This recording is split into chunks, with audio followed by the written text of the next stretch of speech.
Welcome to Elite 6 Think Tank, an open discussion group with business owners who share their knowledge, experience and skills. Discounting and pricing.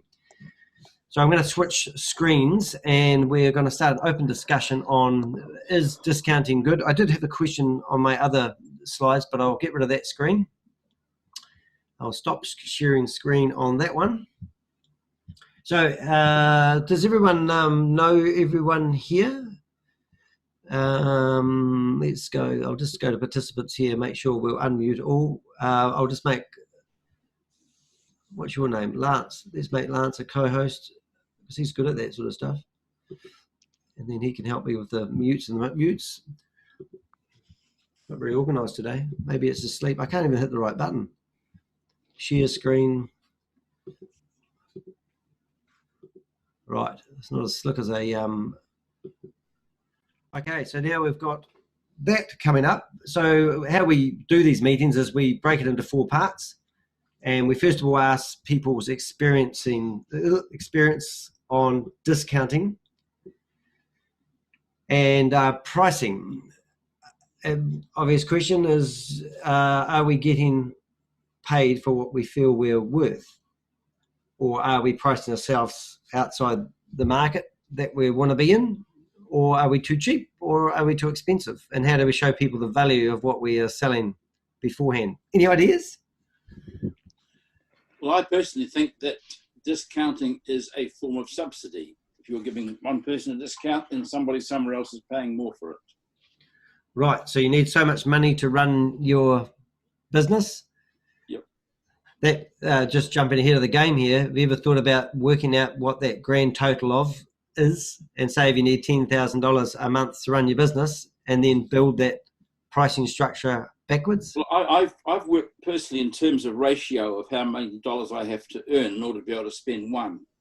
So if I have to earn 3 to spend 1, then that's obviously a ratio I work on. So if I want to go and spend $100 somewhere, I've actually had to have earned $400 to have that $100 to be able to spend. So.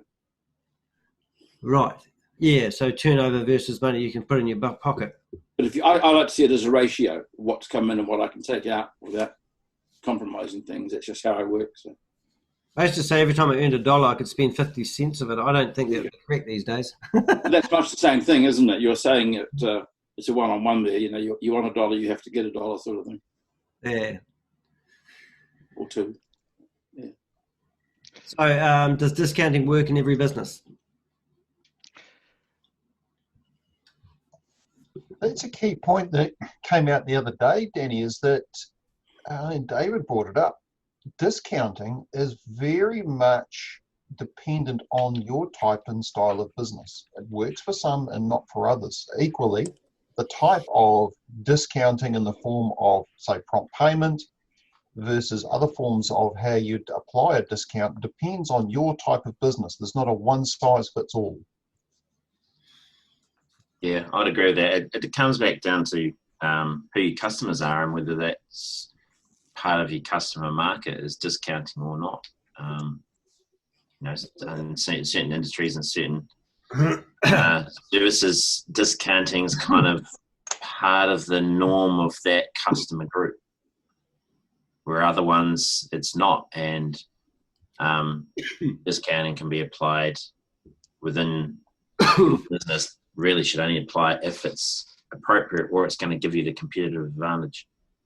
So, yeah. Sorry, I got distracted by Matt's comment there. But if you were to summarise what you just said, so I can listen again, Chris. It's in summary, it's down to your customers again. You know, the industry you're in and your customers in the industry, is discounting expected or not, or part of the industry. And if not, maybe it will give you a competitive advantage if you came in and did it. But generally, it's got to be down to whether it's part of the service or the customers, what the customers expect. A race to the bottom. Yes, it is. Yep. Yeah, can be. And that's, you can see that in like maybe the gym industry is a really good example I refer to, where it's a race. They've been racing to the bottom You know, every week now it's down to $5 a month kind of thing to go to the gym. And then someone else will come out and will be two. And I know my brother is in the UK. He's at £10 a month. I had a client that used to have 1,500 rental cars, and his competition used to rent them out at $20 a day. So he decided to rent them out at $10 a day. And what he did, he dedicated 300 cars at $10 a day. This is Brent Kilburn, if you know him. He's a car dealer in Auckland. And I said, how do you make money on that? He said, I don't. And he said, but the $10 a day actually pays for the interest on the loans I have against the vehicles. And he said, and on a spreadsheet over the last 2.5 years, the average rental car hire was $37. So he used to use it as a loss leader. The people would ring him up and he'd say, look, I've only got 300 cars at that price. They're all out. The next best car is an economy car. And then he used to get talking to them and say to things like, what are you doing with the car? And they, we want to go on holiday. Well, you won't want to go on holiday on one of my $10 a day cars.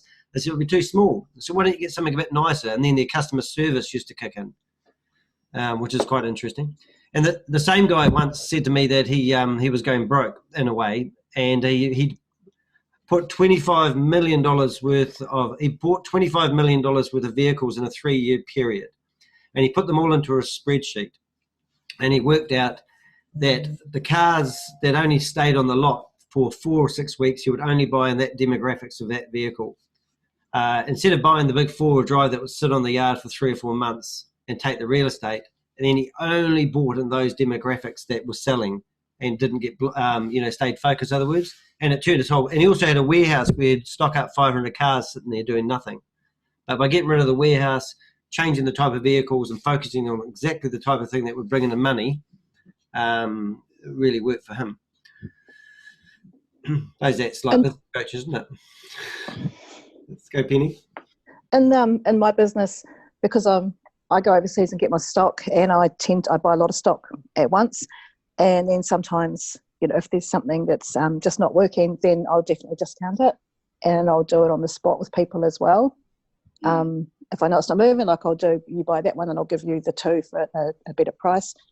And because I have quite a big margin on my stock, I'm still making plenty of money anyway. I cut out the middleman anyway, so it seems to work for me. Yep. Just getting on close. Well, you see, that's the other side of the coin in some ways, isn't it? That if you have stock that sits, it's not long before that starts costing you money. That's one of the reasons why Apple almost went under many years ago, because they simply had too much sitting in their inventory and almost crashed the company. So. And then there's some people at the moment asking for discounts. It's like, well, no, they're actually worth what I'm charging, and people are prepared to pay it. Kiwis just want a discount, don't they, though? They do. They expect it, I think. It's called the warehouse mentality. I compare it to. Okay. I quite like the idea of asking what industries do or don't have to give a discount. And I do always go back to David's thing. If he works on an hourly rate similar to me, if they are going to give a discount, quote the hourly rate and let them see the total price rather than the bill price. I quite like that idea. Anyone else got any experiences with giving discounts? Does it work? I've got a mate that sells Garmin watches. He's got them in stock. He gets people ringing up asking if he'll price match, and he says no. And he always freaks out about it and then gives them a great big long spiel about how he doesn't buy in bulk and they're selling them below cost. And I said, don't worry about it. They're ringing you up because they want to buy it from you. And let them go into the shop and find out they have to wait 2 or 3 weeks for the product. And then when they want a new watch strap or whatever, they come back to you anyways. And then the next watch they buy, they probably won't bother going there.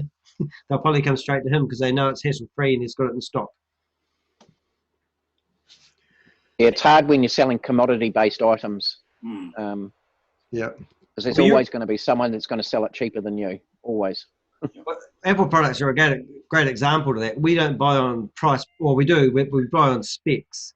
And you look at the specifications, and then you find the cheapest one, and they're pretty much, like I said last week, whenever I think the same, you showed me a laptop like mine. One was selling for $2,000 and the other one was selling for $1,300, and the $1,300 one had higher specs. which is ironic, isn't it? But you know, with Apple products, you're pretty much guaranteed if it's got the specs, the quality is not going to be different. No. The other thing too, I think, is you talked about price matching before. As an example, I bought some toner cartridges yesterday, and I was going to get them from PB Tech because they're quite a lot cheaper than the warehouse stationery.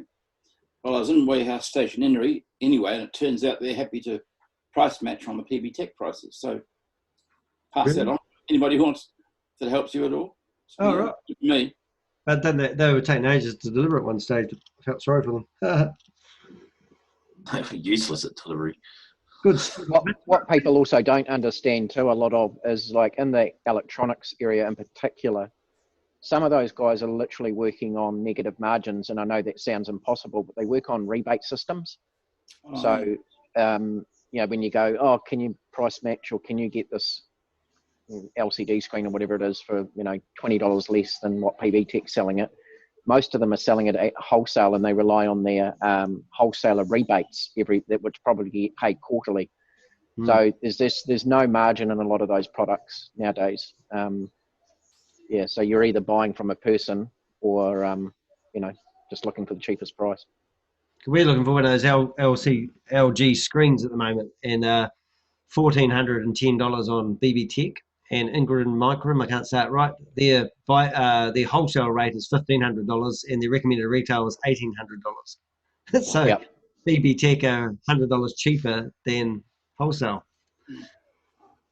Good topic. Oh, look at that, discounting Dave Clarkson. That's a big speech, mate. Got to do something with the Macopia spare time, Danny. Wonder why he's quiet. Look at that. Jesus, it's a novel. Discounting can be a strategy that can, if used, can inspire. Woo! I'll use it, and then we might abbreviate it later. Well, Briscoe's is a good example. When are those guys not having a sale? Yeah, exactly. Yeah. The definition of unlucky is buying something at Briscoe's not on sale. Unlucky or stupid. Yeah, or Kathmandu. Yeah. It's your biggest fear, isn't it? Yeah, they have permanent loss leaders. Yeah. I know that person has bought something on a day when it's not on a sale. They had to. Yeah. Well, let's relate this to our own business. So we're talking about pricing. How do we price? Or how do we package things? I just redid Elite Six's pricing. I was talking about it earlier on, but I've decided that it's going to be better going forward for me to actually bundle my monthly rate into, have the same monthly rate, $59, but have it that they pay 3 monthly or yearly. And then I don't have, you know, because all the years I've been doing this, no one has ever paid for a 6 monthly plan. It's always been 3 monthly or yearly or monthly. So I thought for people going forward, I'll just make it 3 monthly and annually. And if they pay annually, I offer a month off or a discount on that side of it. But I'm just repackaging the same thing. It just looks, it doesn't even look, it looking cheaper now to me when I'm looking at it. But it's just repackaged in a way that looks more maybe of value in a way. Just a question. This discussion actually came out from our one last week with our friends in Auckland there, who were trying to sort out a problem with one of their clients. Can you let us know how that went in the end? Yeah, good stuff. Yes. So I actually sent the customer an email, and I just explained to him, as everybody suggested, and he was actually quite understanding. So I've actually got a meeting with him on Monday just to discuss the way forward. So he did understand, and yeah. All right, obviously still wants you then, that's good. Yeah, he said that it was a bit short notice, but I hadn't started working on his project yet. And when I spoke to him the previous week, I said, I will have a look at what needs to be done and come back to you with a price. So, yeah. Even an estimation might be another solution as well. That's true. Well, we look forward to hearing next week how it went. Yeah. Yeah, yeah. Yeah. All the best for that. Thank you. Thanks. We're also finding it like very difficult because we're a services-based business. We have a white label rate that we provide to partners, but on services-based businesses, like what can be like just a simple task can actually escalate to like multiple tasks. where you like phoning suppliers, you're phoning like providers of solutions, getting additional support and all of that. So that's where we're finding it very difficult, is how do you provide discounts on services-based, packages? And do you still stick to your hourly rate, or do you escalate that to, account for these additional, costs that can, creep in? Like a consultation fee of some sort, like how do you, because consultation and like I used to find that I used to be doing people's strategies for them, and then they'll take that strategy away and go use some other person to do it. And then I thought, well, I'm not doing this strategy. And then they'll say, well, you write down what you're proposing to do. And then by that time, and I'm going, no, I don't do that anymore. So I'd go, then that's when I'd go through the testimonials and say, ask another client who used me last and ask him why. Oh, wow. Okay. But so that's a really good question. What you're saying there is like, how do you charge for that time of acquisition time? Is it? Yeah. It's more analysis and fault Yeah, it's finding. analysis, fault finding.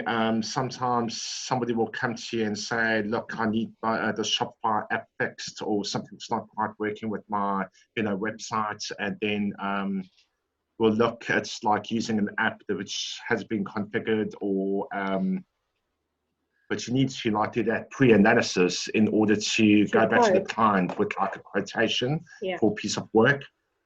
So do you run service contracts, like support contracts? No, we don't have support contracts yet. Yeah. So a common way that we used to do it was that you would establish your customer relationship. You'd have a support contract in place, and that would be a monthly retainer at a lower rate. And if they don't want to take that, then when they do come to look at it, you charge your full rate. And you might offer initial diagnosis as part of your service, but there's no fixing or anything. And the initial diagnosis is always maybe you spend like 30 minutes or 15 minutes having a look to kind of identify what it would be, and then you provide an estimated hour at your full rate. Okay. I think if they want to have your services on tap, which is what you ultimately want, then you're offering that at a slightly lower rate to try and encourage them. Yep. Okay. So just on that, so we're selling these services to our partner. Now, some of these clients or their clients don't have support contracts in place. So how do we kind of deal with it in that manner? So you're selling it to someone who's then on selling it? Yes. Yeah. But you're providing the support to the end customer? Yep, pretty much. Yeah, so they like a lead in SEO, so they get all the inquiries from these like top e-commerce companies. They're not technical, they only know how to do SEO, so they use us to do all the technical stuff. So what we're finding is, like an example like this week, is they asked us to analyze why the purchase events of a Facebook advertising pixel was not reflecting the true amount. So that like involved like quite a lot of analysis for us to come down to a problem that can be fixed. So who owns the customer? Sorry? Who owns the customer? They do. Well, therefore you should be billing them. Okay. Yeah. It's up to them to go and convince the customer to spend the money, but you should be billing them because they own the customer, not you. You're a subcontractor, end of story, basically, aren't you? Yeah. So the other catch is we do the analysis and quotes on the hours, and then they still try and knock us down. So instead of doing something in 4 hours, can you do it in 2? The answer is no. No, you can't. Yeah. I think we've got that one in there. That's quite a tough one, yeah. You go to the computer and the computer says no. I like that one. It is one of the most powerful things that I've ever learned, that I learned in this whole entrepreneurial game and owning your own business game, is actually learning to say no. It's so hard, but it's like it's a lesson I think all of us have probably been through, but it's just so important to your business to learn when to say no. And that could be no to a customer, it could be no to a contract, but it's also understanding why you need to say no for your business at times. It's really hard. Yeah, it Is is. that not saying no? Mm. Yeah. Learning to say no. Yeah, Is that Not saying no is a problem. Yeah, true. yeah, it's learning to. Yeah. Thanks, Chris. Thanks, everyone. That's cool. Yeah, there's an ongoing thingy though, isn't it? How to charge. I mean, yeah. I do go back to, is it always about price? I don't buy on price. I buy on convenience and lots of other things, but I'm not everyone. There's so many different variables, really. I think price. We went to a mall yesterday. Sorry, mate. We went to a mall yesterday, and we're walking around in Rickenham Mall thinking, what do we want to buy? You know, and I don't like. We looked at toasters. So we go to toaster. There's all the brand names of toasters, and we're buying a toaster. And I said, we don't really need a new jug or a toaster. But then we went to BB Tech, and straight away, just walked across the aisle. It was $30 cheaper an item.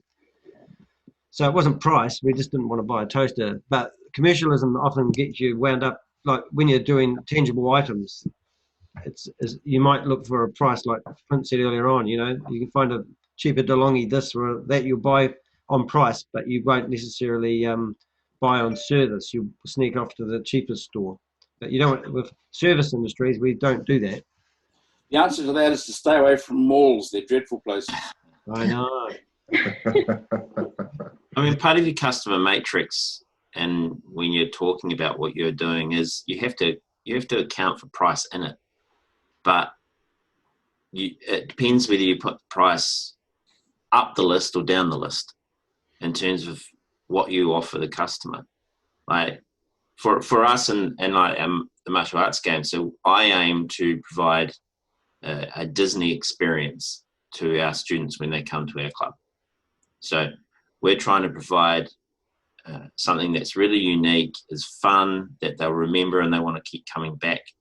And we have a focus on things that are there which are well above the price consideration. So when it comes to the conversation with the customer in the customer's mind, we don't spend any time talking about price. We spend all our time talking about our other attributes, services and values that we hold dear, that the price becomes irrelevant. And we're by far not the cheapest for our type of, in our industry. We have, we operate out of a council hall. We don't have our own place, yet we charge similar rates to someone that would have their own place. But that's because price is not actually the driver for us. These are the values that we are selling, and this is what you get. And by doing that, and if you can position your pricing obviously accordingly, where you want to sit in the market, then price is not actually part of your conversation. Mm. And if you want to chase the tire kickers that are looking for pricing, then that's your business model. But if you're not interested in them, then it comes back to that, say, well, don't think this is a good fit for you. It's a good topic in itself, mate. How do we handle those people that are hoping to get a discount? I find if people ask me in the first sort of 1 or 2 questions about how much I charge, that's normally a pretty bad sign of our relationship going forward. And so I normally give a ridiculous price quote to make them go away. And occasionally I've actually snapped on that price. So it was like the dickhead tax. You can live with them for that amount. But yeah, as you say, I think it's learning. You've got to know your value, and I don't mean that necessarily in financial terms, but the value in terms of what service you're providing to your clients, and back yourself, know what you're worth. And if you're providing a solution to someone, it shouldn't really be that price sensitive. Otherwise, they're not really valuing what you're doing. So it's just a route to misery. But you guys, I think you should be charging, you should be estimating on an hourly rate basis, because technology is like you're constantly going to go down rabbit holes and encounter new things. And I think I would set the expectation it's an hourly rate, and you would hope it to be in a certain scope, maybe, but go from a minimum of 10 hours to a maximum of 20 hours or whatever, and just set that, because you can't hand on heart probably until you get to the site and understand what you're doing. You don't really know where it's going to take you. So don't, and if they're going to push you, then walk away. Yep. Remember to keep the notes coming through. They're really handy for us. Solution is making an experience and knowing when to Is that a solution, knowing when to walk away? Yeah. Yeah. Yeah. Old Kenny had it. Old Kenny had it. You got to know when to fold them. You got to know when to walk away. Yeah. Oh, yeah. Where do those clients go that are pricing on shop? Because the clients that are shopping on price, where do they go next? Well, they go to the people that see that's where they want to play, and they see a market for them, and they offer that service according to that price that they can get. There's room in the marketplace for chasing the price sensitive shoppers, without a doubt. As you can see with the warehouse and everyone else, there is room out there for them.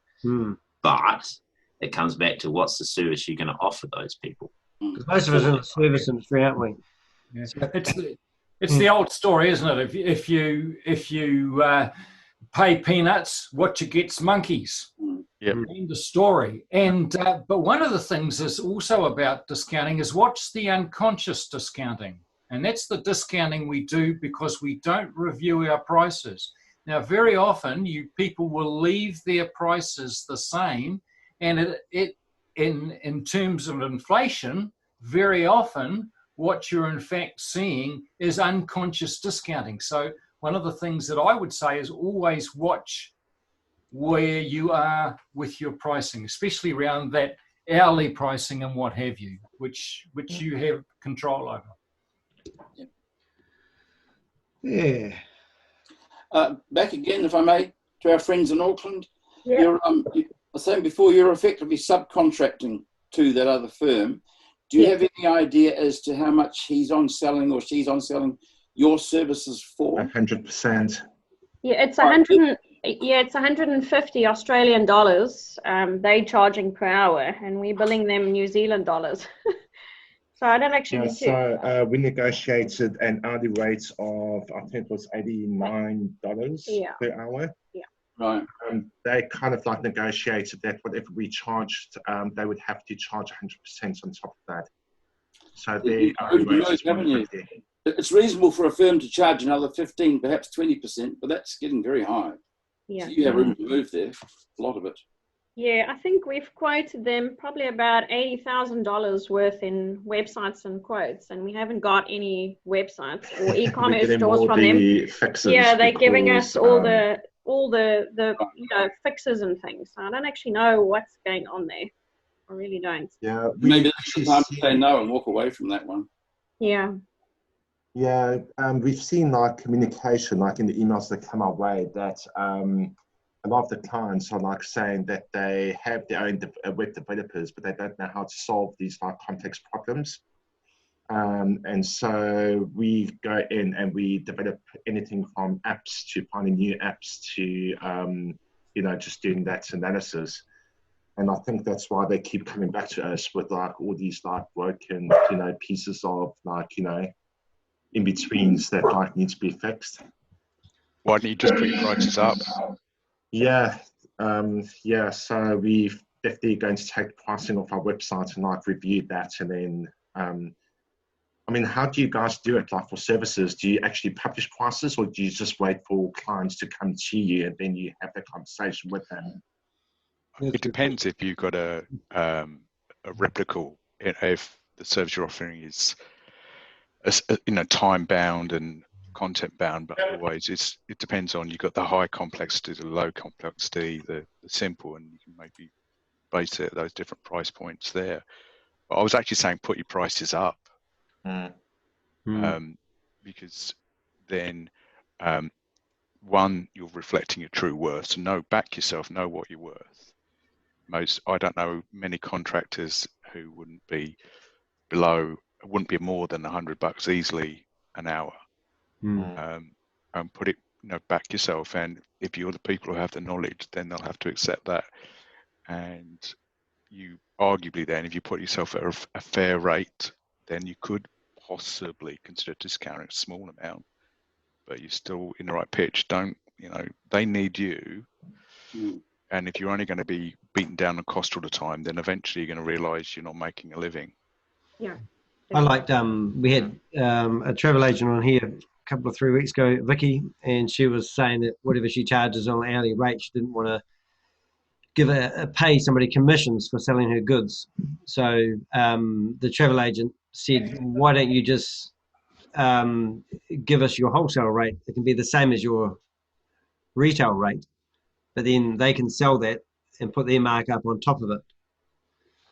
But she didn't need to change her price, was the point. She could say, well, to do a day tour is $800, my wholesale rate to a travel agent, $800, and that travel agent could resell that package for $1,300 to somebody else.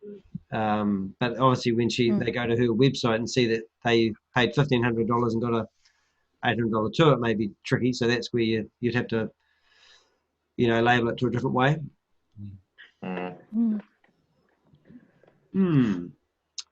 have a question around pricing of the trips that we do into the Maldives and to Adu, and it's it's an all-inclusive package, and so it's $6,000 US, and it's just some people think that's really expensive, but just give me a minute. I just got to mute the screen I'm on.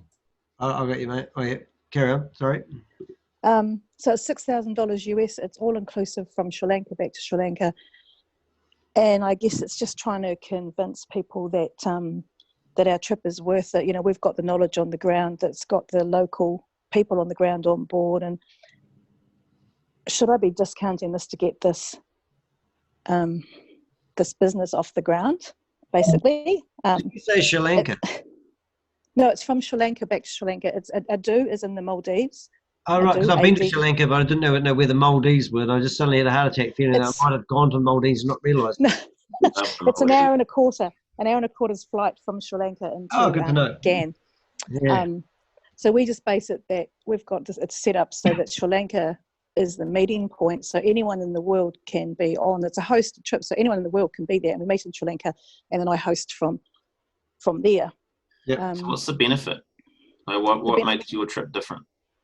My trip different is that I'm with the locals in the Maldives, that no one else can actually get this information because I'm partners with somebody there, and that we have all that knowledge. We're hosted so that you're not wasting any time. You go somewhere for 7 nights and you might be thinking, oh, what are we going to do today? And you miss out on the trip because you haven't sort of mucked around and the weather's turned or something, things like that. What else? So when I go back to why is the customer taking the trip to Maldives? What are they looking for? Well, this trip to the Maldives it's a local experience. It's the real Maldives. That's what we're actually. What does that mean? It means you're not going to a resort atoll where it's a sanitized, westernized experience.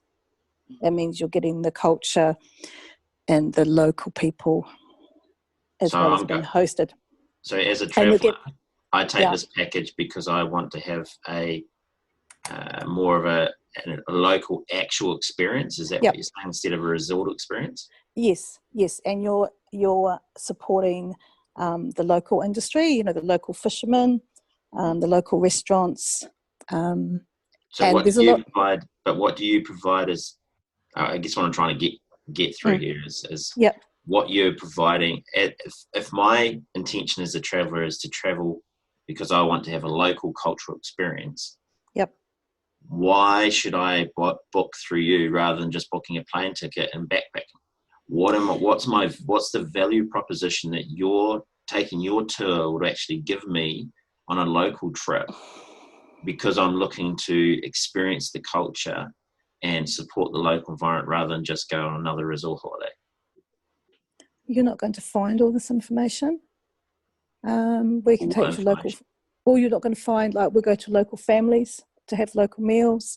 We'll take you to little secret spots like an uninhabited island that only we use, and so nobody else is using it. Have you done tours already? Have you done this before? I've been there. I've been there to put the package together, and there was a few people were interested this year, but obviously we're not going anywhere. So then the thing around your package is around the USP, the unique selling points of them, and what your package actually entails.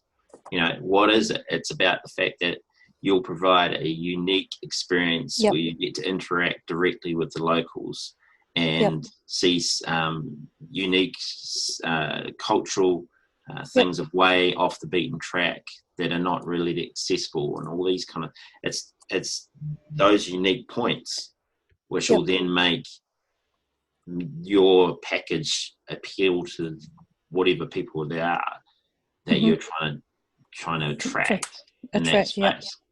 You need to identify those unique selling points and really bring them out as that's what why your package is this, and yes, this is a price, but look at what you're going to get. You're going to get this once in a lifetime experience to sit and have dinner with the locals in this area and experience their special culture and things like that. So therefore you don't care about like the price. Like when I went to India, one of the things I paid a lot more for was because I wanted to experience a unique traditional Indian dinner.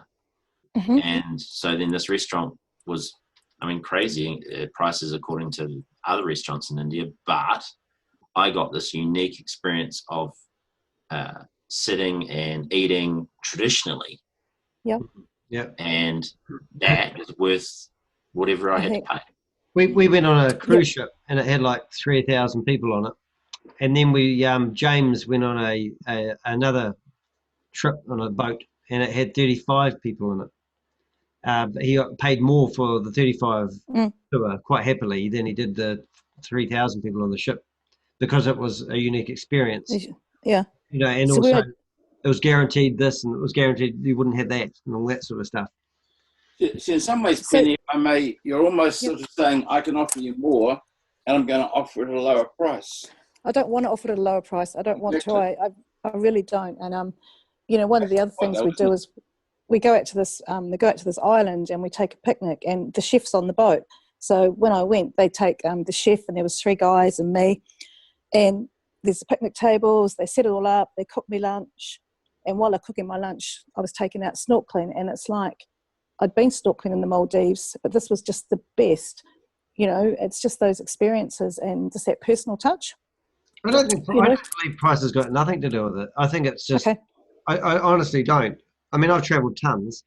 I like independent travel, and I like going to third world countries because it doesn't cost me much. But every time I come in, I feel like I'm so glad to be back and kiss the ground on the airport, which I have literally done.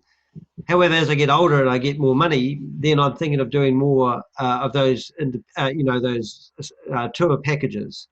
And I think my sales point would be looking for a unique package that is different. And having a point of difference comes at a price. So my expectations would be, and we met people on cruise ships who have done 1,100 days of cruising. And they love it, so, and I don't think they're looking at the dollar. They're just looking for what they're just, Hey, we'll just carry on with the topics. Remember to keep them coming with solutions, experiences. Are we getting anywhere with this? So, okay, is it all about price? Are we having problems selling our services? Has everyone got a problem selling what they do? Clint's talking. He sold 10 desks the other day, which is really awesome. But the person that bought it looked around on his website for 4 days and then clicked the button and bought 10 chairs for $8,500. And that's an interesting scenario. Why did they buy off him versus somebody else? It could have been the lovely website that I did for him.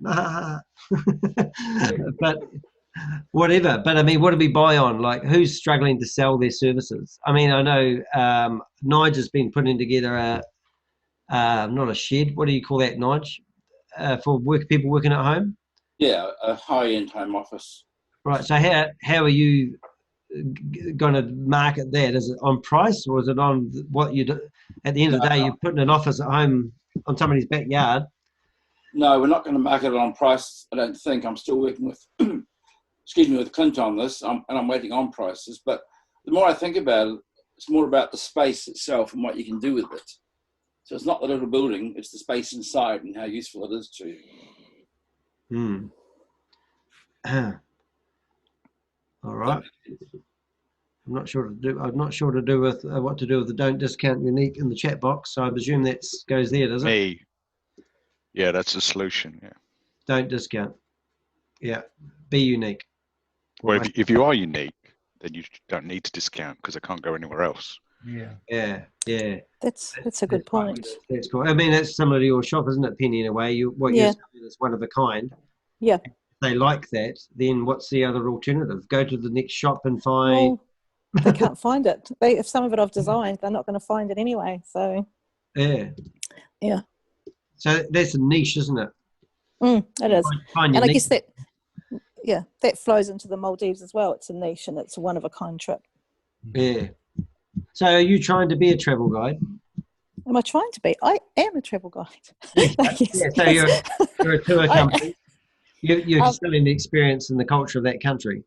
Yes, and I'm working with a travel agent up in Motueka on it. He's taken me on board. So. Yep. And we there was lots of things supposed to be happening this year, but what happened? Yes. Cool. I'm going to pick on Chris again. Chris has got a unique business that we're trying to market to people called BoxHip, and he is charging $20 a month for people to come along to an online course. And it didn't seem to make any difference whether you gave it away or you charged for it.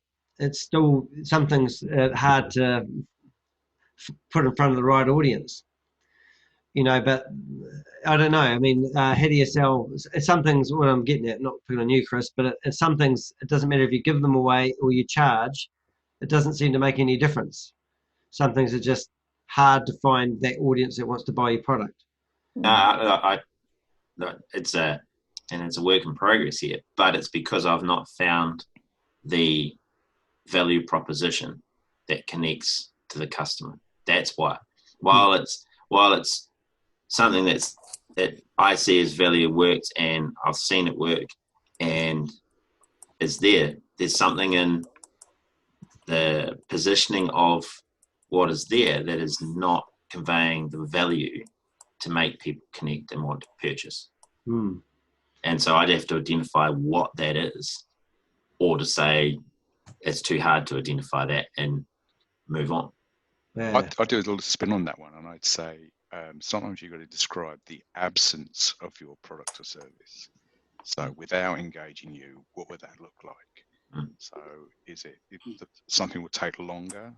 Something's likely to make more mistakes. It's if you describe the app, without engaging you, like consultancy. Consultancy is all about someone who can analyze situations objectively, who aren't sort of totally invested in their business, so you can see objectively. People could probably have made heaps of mistakes in the past themselves, so know how to avoid them. You're buying knowledge, you're buying time, you're buying getting a higher likelihood of success. So that's how I flip when people say to me, why would I work with you? Well, it's getting somewhere faster, quicker, and more, and hopefully safer. So you can do it on your own, or you can engage someone. Yeah. Stephen, just with the we word, where does that go?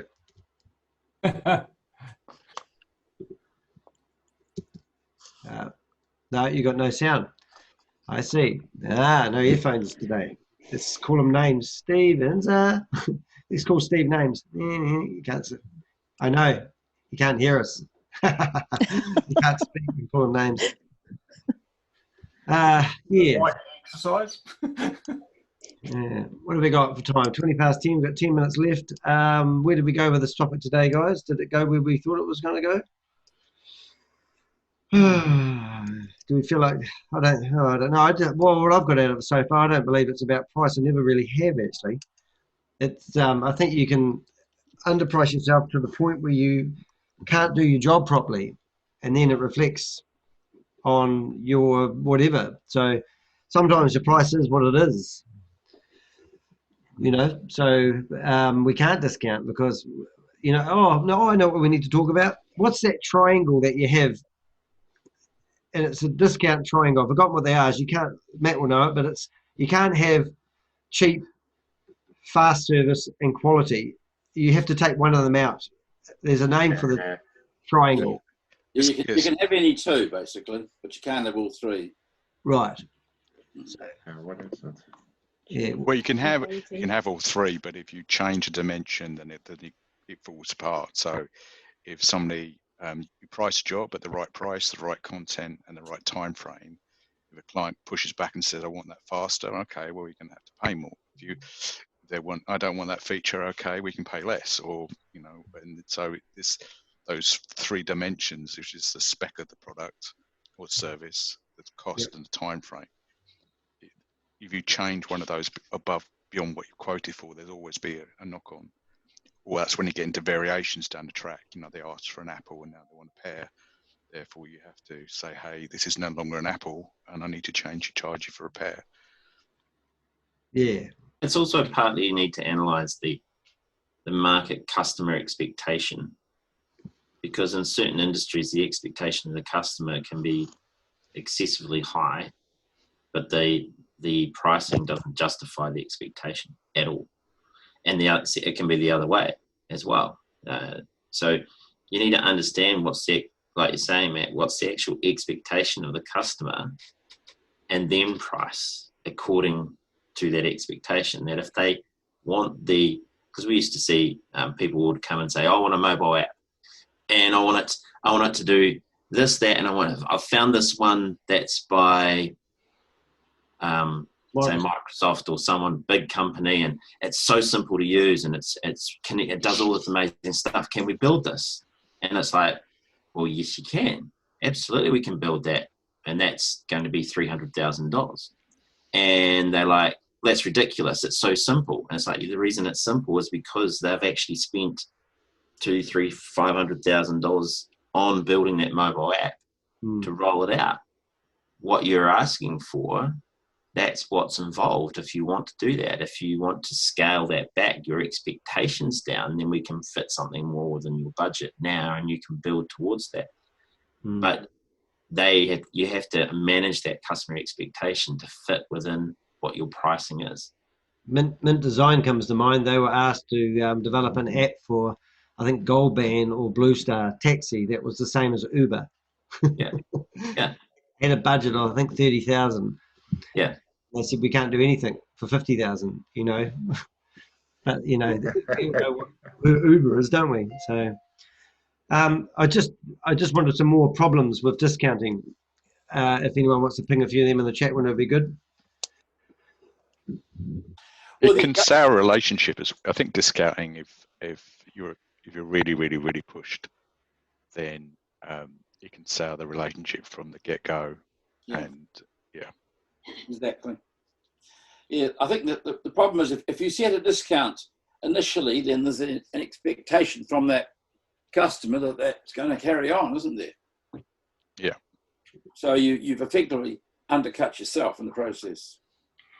And also, Matt, I think one of the problems is that you've got to be careful, because if you say if you're in the services area in particular and you discount for one customer, and another one of your customers hears about it, they'll end up being aggrieved.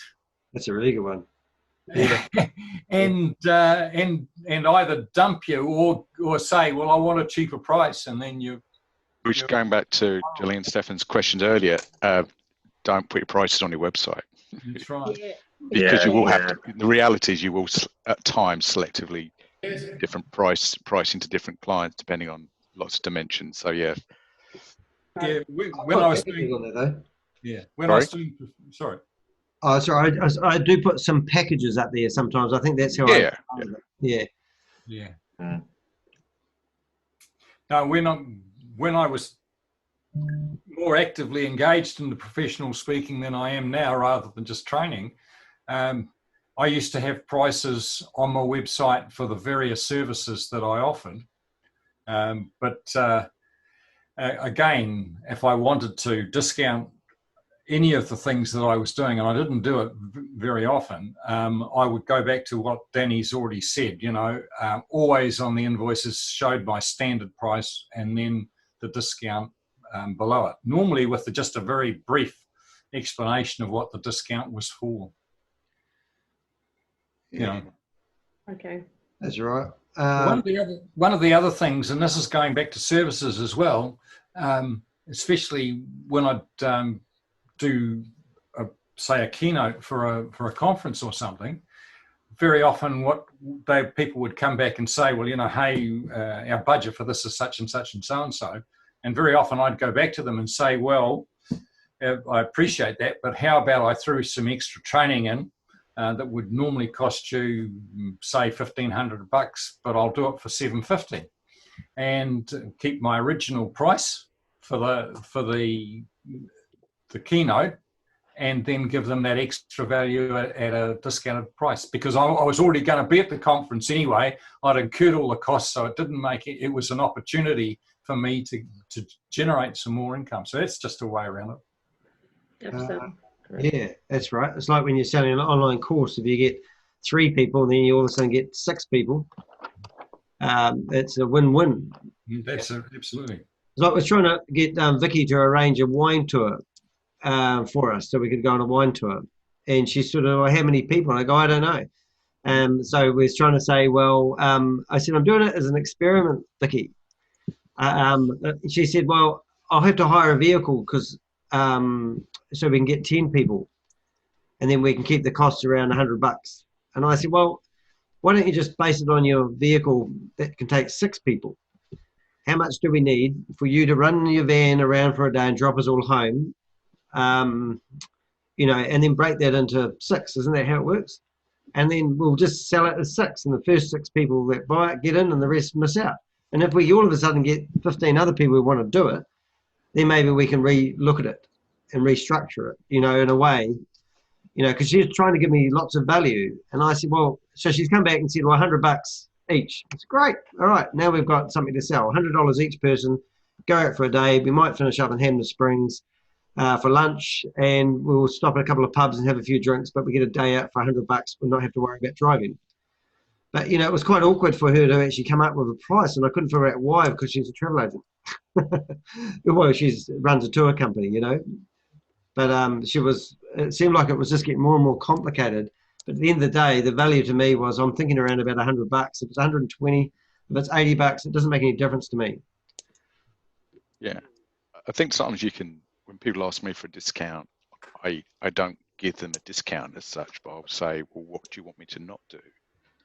So I say, this is the price for doing this. If your price point is that, then I'll not do that piece, or I'll not do that piece. So it makes them realize, one, you're sticking to your guns and you know what you've charged. You can always take stuff out of the spec. But yeah, I think the parents saying no, as we've said a few times, is really valid, but justify it. You can say, well, why would I take money off? I've given you a fair price. It is what it is. In respects of time, I didn't realise it was 9:20, 10:29. Just a couple of takeaways, if you put them in the windows, and just thinking of a topic that we can discuss next week, if that makes sense.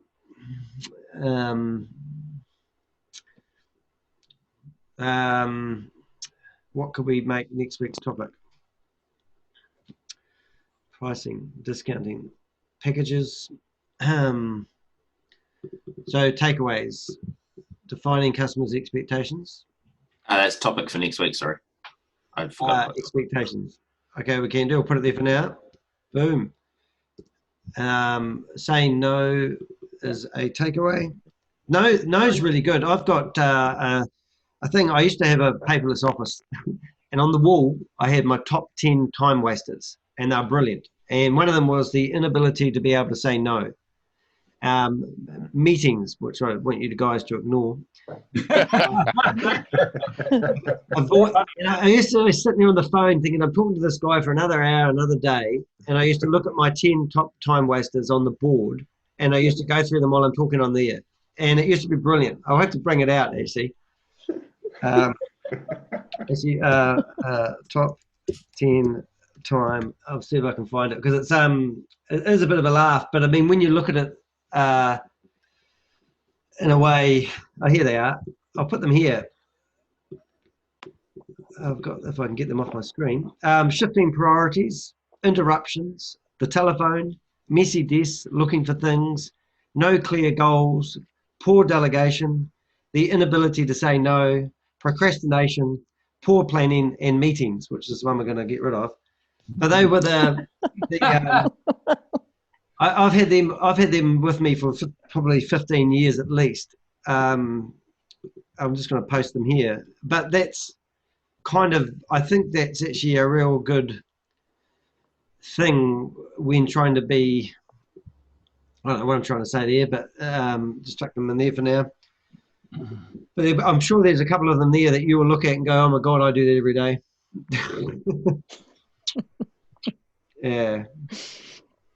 Yeah. Okay, defining customers' expectations. Does that sound good for next week? Yep. Good. Let's make that a topic. Thank you, Chris. And I've got a few takeaways here. Look before you leap. Look before you leap. What do you mean by that, Dave? Really take a good hard look before you decide on doing discounting. Yep. All right. And there is an old saying which we haven't discussed actually, is if you look at it, the accounting side of discounting, it has actually taken it straight off your profit line. That's right. It goes. You're right. It's literally all right off your bottom line. Yep. Yeah. So it's actually giving the customer a discount, but he's taking your profit out of it too. Thanks, but not lots. Considering saying, is that your takeaway, Stephen? I know you're nodding. Are you nodding if I use that as your takeaway? Oh, he's got earphones in there. All right, guys. Hey, I don't want to tie up too much. I'm going to try to keep these meetings on time. So I really appreciate your time today, and I look forward to seeing you next week. Remember that we've got the face-to-face meeting in Addington, Genius Co-working. Love to see you. I've got a few more people coming along now, so we had a really good meeting on Wednesday, and obviously we're running that as a Zoom meeting at the same time, and we've got a 7:30 and a 9:30 Zoom meeting, one Thursday, 9:30, and the other one this morning at 7:30, which 3 of us were there, so I'm not wondering if there's a need for that. But thanks very much for coming along. Feel free to stay around and have a chat afterwards if you like, but I will stop the recording.